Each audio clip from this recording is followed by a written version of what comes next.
My former insider, Pete Peterson, did pass away.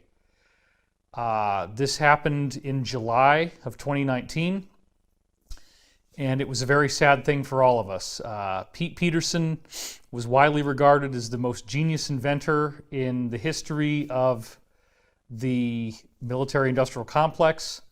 There are at least 50 different unique patents that he came up with on his own, many of which probably evolved into multi-billion-dollar industries within the classified world. We have all kinds of amazing stuff that he's done. I was his friend from 2009 up until his death, talking to him an average of twice a week. And I also met many other insiders through Pete Peterson who I am still in regular contact with. And he had said that this is something he had just told me, that if this had gone down within the next 6 months, all the declass stuff that's getting ready to happen, if we could make it through the next 6 months, he was going to be able to talk about anything he wanted. All right, well, let me get together with Uncle and see what I can and what I can't say. Okay, that sounds good. But I think I'm going to be able to say a lot within 6 to 8 months. I'll be able to say everything. Really? Why 6 to 8 months? That's what it looks like. That's what it looks like. If Trump re-wins the election, I'll be able to talk about anything. Wow. Okay. And as much as, all this stuff that's going on Trump, daily, you got all the damn shows are like half plus, positive for Trump and half negative. Right. All the news shows. Right. And the news shows have to admit that there's stuff that they had that was negative for Trump, and this Russian thing and all that stuff, all absolute bullshit. Yep, that's true. He spent like $400 million revamping the military base we have at Guantanamo Bay in Cuba. Right.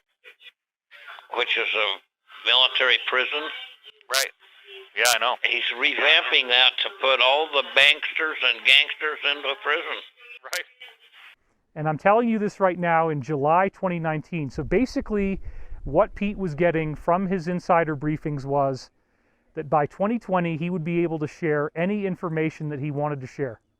He could say anything he wanted to say. It was all going to be accessible to us. So we were really looking forward to that. They were fixing up his teeth. They were getting him ready for some kind of public debut. And he had given us so much information. He was the main insider contact teaching us about the alliance. So let's talk about that a little bit. Pete went through all this White Star Ranch training, and he is one of very, very few people you would ever actually find. We've had LARPers try to say this, but it's very, very rare that you would actually have somebody work for the CIA and the NSA and the DIA. Nearly impossible, okay? But that did happen in Pete's case, which is one of his very unique aspects. Remember that even before 9/11 took place, there were films going on inside all these places like Bohemian Grove and the Oval Office.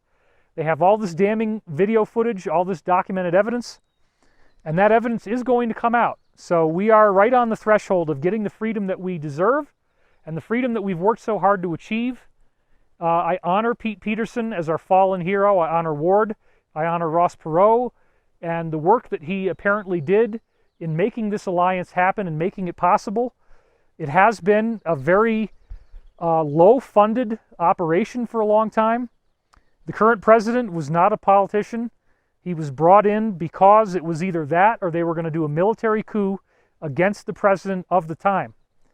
And this was all decided about 3.5 years ago now, to approach him and to say, can you self-finance your own campaign? You already have a public figure presence. People know who you are.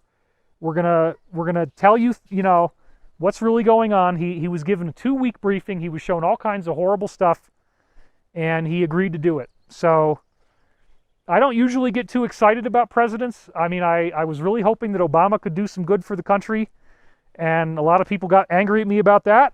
And now I'm talking about the current president, and I'm saying, you know what? Maybe there's more to this than just the negative view that the media gives us. Maybe there's something else.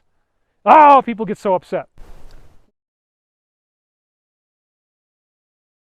What you see there is that they are going to make this all public. The public is going to learn everything. So the next stage, you know, Uncle Jeffy's just the beginning. Ordinary people are going to be learning about horrible things that are going to make them very upset. It's important that we work together with each other to stay happy, to keep going to work, to keep taking care of our kids, to get out of bed, to get past the grief, because this is really going to upset people as they learn these things. Anyway, it is upsetting that we lost Pete. I am not going to be deterred. We are not stopping. We will not respond to threats and intimidation.